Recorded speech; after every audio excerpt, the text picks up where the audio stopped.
My name is Mary Quirian. I'm 29 years old, an APS caseworker in California. On October 18th, 2025, I boarded a 5.5 hour flight from Los Angeles to Honolulu, knowing I wasn't invited to my sister Natalie's wedding. 3 weeks earlier, my father sent one cold email. Don't attend, you'll ruin Natalie's day. Your divorce, your job, the distance, it's all embarrassing. Stay away. He thought I was the weak one, the failure, the scapegoat who would never fight back. He had no idea I'd spent the last 14 months quietly building a case. He had no idea they had moved my 82-year-old grandmother to a luxury facility in Kailua, isolated her, controlled her calls, and stolen $340,000 from her accounts. And he definitely had no idea that I wasn't flying there to crash the wedding. I was flying to save the only person who had ever truly protected me. What happened next destroyed everything they tried to hide. Before I tell you what really happened in Hawaii, if you're already feeling that knot in your stomach, if you've ever been the scapegoat in your own family, please take a second to hit that like button and drop a comment telling me where you're watching from and what time it is right now. I read every single one. It means more than you know. But I need to go back, because none of this makes sense without understanding how my family worked, how they'd always worked. I grew up as the problem child, not because I was actually a problem, but because in my family, someone had to be. My sister Natalie was 3 years younger, and from the moment she was born, the roles were assigned. She was the golden one, pretty, popular, easy. She never questioned my father, never challenged the rules, never made waves. I was the opposite. I asked too many questions. I cared about things that made my parents uncomfortable. I moved away for college and never really came back. My father, Vincent, is a retired cardiovascular surgeon, 68 years old, controlling, image-obsessed, the kind of man who measured success in titles and tax brackets and whether the neighbors were impressed. My mother, Claire, 56, was a private school administrator before she retired. She kept the peace. That's what she called it, keeping the peace. What it actually meant was enabling my father and pretending everything was fine. By the time I was in my 20s, the pattern was set. Natalie could do no wrong. I could do no right. When I graduated with my degree in social work, my father said, "So you're going to make $30,000 a year helping people who won't help themselves. Great choice, Mary." When Natalie started her Instagram account and hit 50,000 followers posting makeup tutorials, my father bought her a ring light and told everyone at Thanksgiving she was an entrepreneur. When I got married at 25 to a man I thought I loved, my father gave a toast at the rehearsal dinner that was really a eulogy for my potential. "Mary's always been independent," he said, smiling in that way that wasn't warm. "We just hope she's finally found someone who can keep her grounded." When I got divorced 2 years later, in 2023, he didn't call. My mother sent a text. "These things happen. We just hope you've learned something from this." I had learned something. I learned that I didn't need their approval to survive. In 2020, I moved to San Diego. I got a job with Adult Protective Services. The work was hard, investigating cases of elder abuse, financial exploitation, neglect. I saw the worst of people, but I also saw the best. I saw families who fought for their loved ones. I saw systems that could work when good people used them. I made $52,000 a year. I lived in a small apartment in Hillcrest. I was alone most of the time. And honestly, I was okay with that. For 5 years, I was the invisible daughter. My parents didn't include me in the family Christmas card. At Thanksgiving dinners, when I did attend, my mother would introduce me to guests as our other daughter. The pity in her voice was always louder than the words. At the 2023 family reunion, my Aunt Linda pulled me aside and said, "You know, Mary, we all worry about you. You've abandoned your grandmother. You abandoned this family. It's very sad." I tried to call my grandmother that week, 3 times. Every time the facility staff said she was resting, or unavailable, or having a hard day. I didn't know then that they were lying, because in March of 2024, my father and mother made a decision. They moved my grandmother, Josephine, from her small assisted living facility in Santa Barbara to a place called Paradise Palms Senior Living in Kailua, Oahu, over 2,000 miles from California, from her friends, from anyone who might ask questions. The reason they gave was beautiful weather, better care. "She'll love it," my father's email said. The real reason, I would learn later, was control. Grandma Josephine was 82. She had early-stage dementia, the kind that meant she had moments of confusion, but also long stretches of complete clarity. She was sharp. She was funny. She remembered things my father wished she'd forget. And she was the only person in that family who had ever treated me like I mattered. When I was 16 and my father screamed at me for getting a B in chemistry, Grandma pulled me into the kitchen and said, "Your grandfather got a C in chemistry. He still became the best man I ever knew. Don't let your father's fear make you small." When I told her I wanted to study social work, she smiled and said, "Good. The world needs people who give a damn." When I got divorced, she was the only one who called. "Are you okay?" she asked. Not, "What did you do wrong?" Not, "We're disappointed." Just, "Are you okay?" So when they moved her to Hawaii in March of 2024, I tried to stay in touch. I called the facility 11 times in the first month. Every time, the same response. "She's resting. She's not available. She's having a difficult adjustment period." I started to think maybe I was the problem. Maybe I really had abandoned her, like my aunt said. Maybe my grandmother didn't want to talk to me. And then, on May 23rd, 2024, at 11:47 p.m., my phone rang. Restricted number. I almost didn't answer. When I did, I heard her voice, shaking, urgent, terrified. "Mary, I only have a few minutes. They don't know I have this phone." I sat up in bed. "Grandma, where are you? Are you okay?" "No," her voice broke. "No, sweetheart, I'm not okay. Vincent moved me here.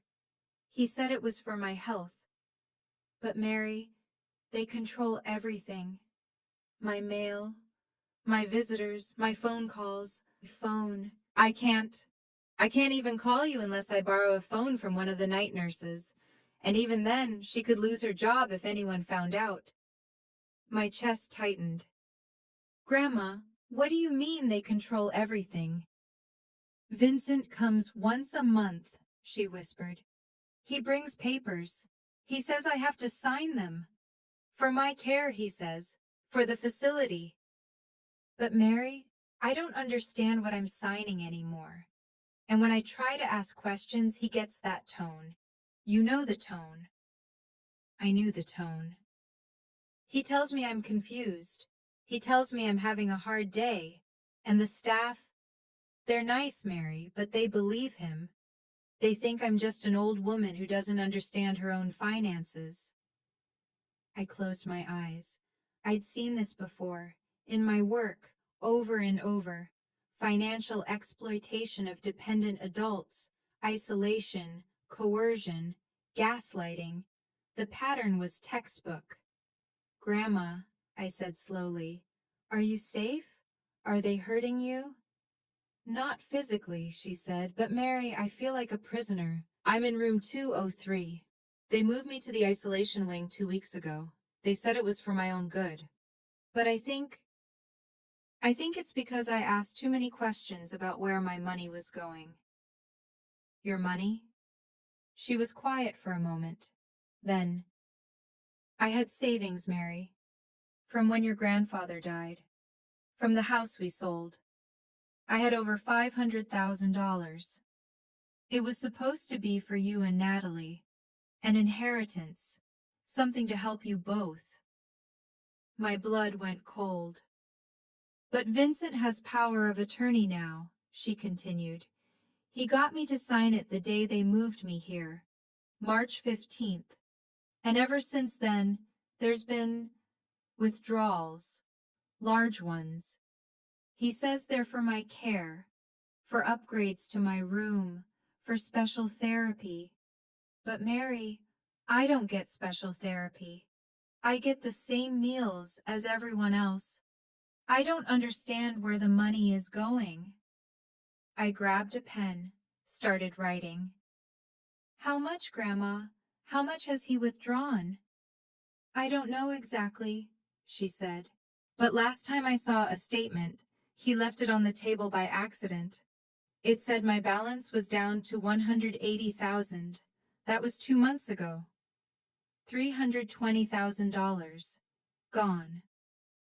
Grandma, I said carefully, can you get me copies of those statements?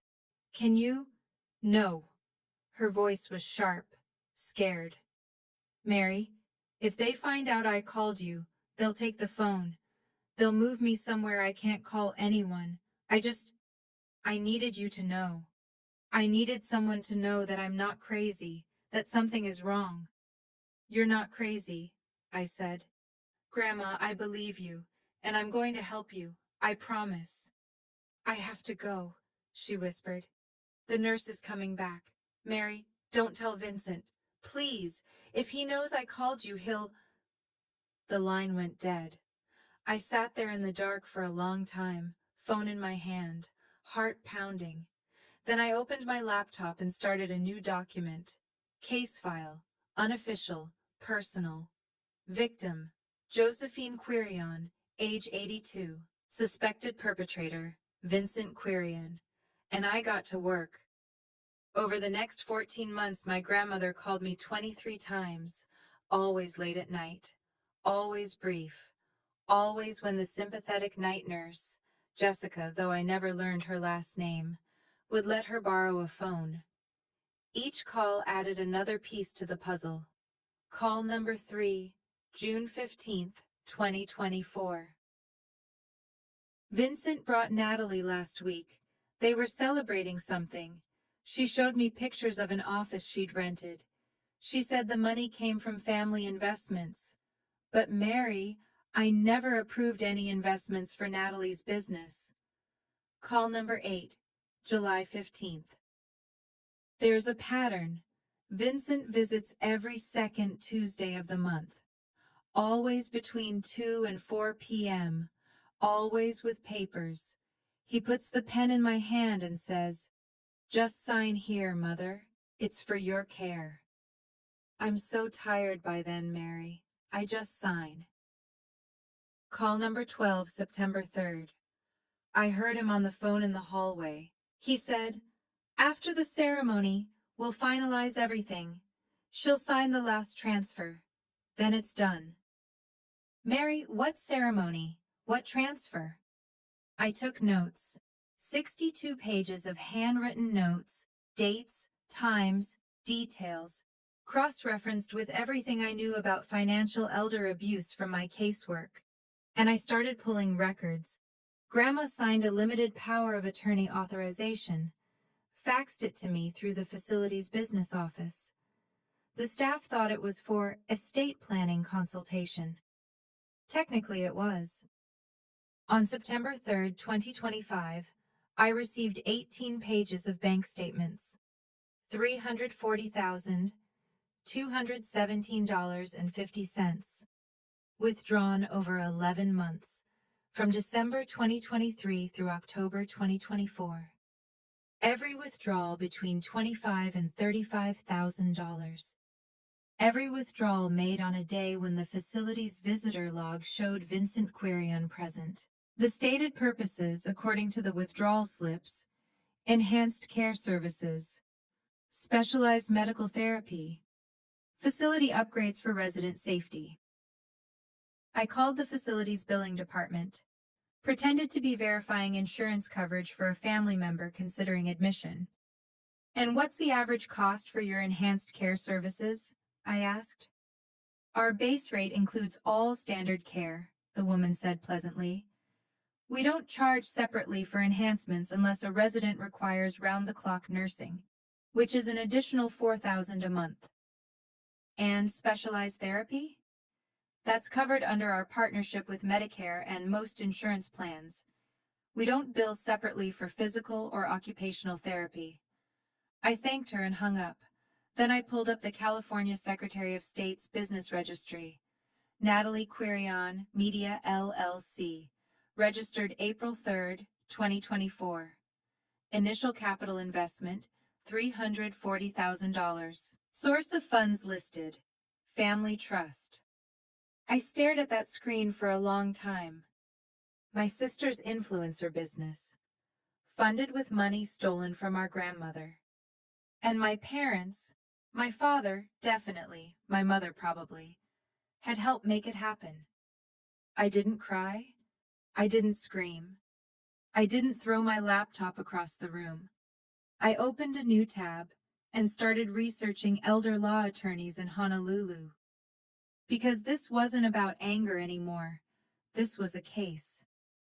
On August 20th, 2025, my grandmother called with news. "Vincent and Claire were here yesterday," she said. Her voice sounded different, flatter, like she was reading from a script she'd memorized. "They told me about Natalie's wedding. October 20th, a destination wedding in Hawaii, at a place called Sunset Chapel in Honolulu." I wrote down the name. "That's nice, Grandma." "Mary," her voice dropped. "They were too excited. Not about the wedding, about something else." Vincent kept saying, "Finally, everyone will be together. Finally, we can finish this properly." Finish what? I don't know. But after they left, I heard him on the phone in the parking lot. I was at my window. He didn't know I could hear him. She took a breath. He said, "After the ceremony, we'll finalize everything. She'll sign the last transfer. Then it's done." My pen stopped moving. The last transfer. "I think he means the house, Mary, your grandfather's house in Santa Barbara. It's paid off, worth about $685,000. It's still in my name, but Vincent's been talking about quit-claim deeds, about simplifying my estate, about making sure everything is properly allocated before Her voice cracked. "Before I'm gone." I closed my eyes. The wedding wasn't just a wedding. It was the end game. Gather the family, create the appearance of unity and celebration. Get Grandma tired and emotional from the event. Then the next day, at some quiet family dinner, slide the papers across the table. "Sign here, Mother. It's just to make things easier. For your peace of mind. With witnesses, with lawyers, with the image of a loving family doing the responsible thing." And Grandma would sign, because she'd be exhausted, because Vincent would use that tone, because she wouldn't want to ruin Natalie's happiness. "Grandma," I said quietly, "when is this happening?" "The wedding is October 20th. Vincent mentioned something about a family dinner on the 21st, at a restaurant. He said we'd all celebrate together and take care of some paperwork while we were all in one place." October 21st. I had 2 months. "Grandma," I said, "I'm going to fix this, I promise, but I need you to trust me." "I do trust you, sweetheart." She was crying now, soft, tired. You're the only one I trust. But Mary, what can you do? You're in California. They're going to make me sign, and once I do... They're not going to make you sign anything, I said, because I'm coming to get you. Silence. Then, Mary, they didn't invite you to the wedding. I know. If you come here, Vincent will... I don't care what Vincent does. My voice was steady, cold. You said it yourself, Grandma. The wedding is when they'll finish this, which means the wedding is my only chance to stop them. How? I smiled, even though she couldn't see me. I'm an APS caseworker, Grandma. This is what I do for a living, and you just gave me everything I need. On September 12th, 2025, I had a Zoom meeting with an attorney named Thomas Brennan. 56 years old, 23 years specializing in elder law, based in Honolulu. I'd found him through the Hawaii State Bar Association. His reviews mentioned words like tenacious and doesn't back down and will fight for seniors. I spent 40 minutes laying it out, the timeline, the bank statements, the pattern of visits, the recordings of my grandmother's calls, 8 of them made with her verbal consent, clearly stating she felt coerced and didn't understand what she was signing. Thomas listened without interrupting. When I finished, he leaned back in his chair. Mary, this is one of the clearest cases of financial elder abuse I've seen in 15 years. Your father is using power of attorney to systematically drain your grandmother's estate. The money trail is obvious. The coercion is documented. If we can get this in front of a judge, we can freeze the accounts and start an investigation. What do we need? I asked. Your grandmother's testimony, in person, on video, while she's lucid. She needs to clearly state that she did not knowingly consent to these transfers and that she feels isolated and coerced. How long does she need to be lucid? 20 minutes, maybe less if she's clear. Just enough to establish competency, confirm the facts, and request protection. I thought about Grandma's pattern, the lucid windows that could last an hour or more in the mornings, the way she'd fade in the afternoons. I can get you 20 minutes, I said. Thomas nodded slowly. Then we file a temporary protective order, emergency hearing, freeze the accounts, stop the transfers. Your father would be blocked from accessing her finances until a full investigation is completed. And if my father tries to fight it? He will fight it, Thomas said. He'll hire lawyers. He'll claim your grandmother is incompetent and you're manipulating her. He'll try to get emergency guardianship. Can he win? Not if we get her testimony first. Thomas leaned forward. Mary, the timing matters here.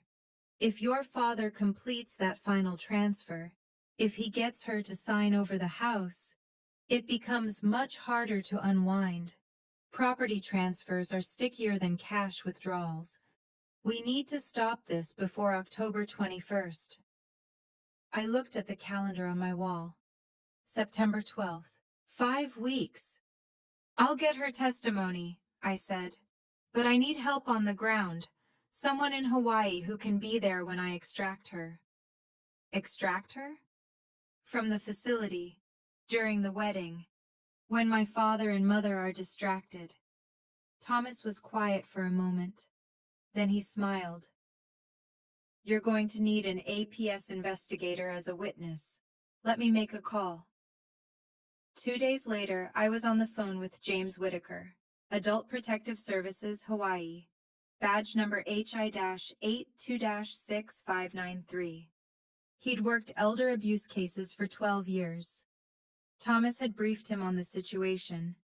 Your plan is insane, James said.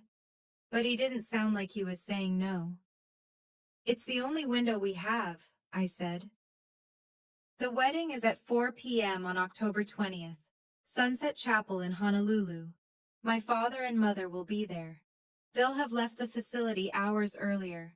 The staff will be on reduced weekend coverage, and my grandmother's lucid windows are usually best in the mid to late afternoons. What do you need from me? Witness her testimony. Help me get her out safely. Make sure everything we do is legally defensible. And if your father accuses you of kidnapping, then you show the police your badge and the video of an 82-year-old woman with capacity clearly stating she wants to leave. A PS assisted removal of a vulnerable adult from an unsafe situation. Textbook. James laughed. You've done this before. I've done cases like this 100 times, I said. Just never with my own family. What's the facility layout? I'll send you the address. Can you do recon? I'll visit this week. Undercover. Pretend I'm checking it out for a relative. He paused. Mary, if we do this, we do it clean. No corners cut, no legal gray area. Because the second your father's lawyers get involved, they'll look for any crack in our procedure. I understand. And if your grandmother isn't lucid that day? If she can't give clear testimony? I closed my eyes. Then we abort, and I lose. Okay.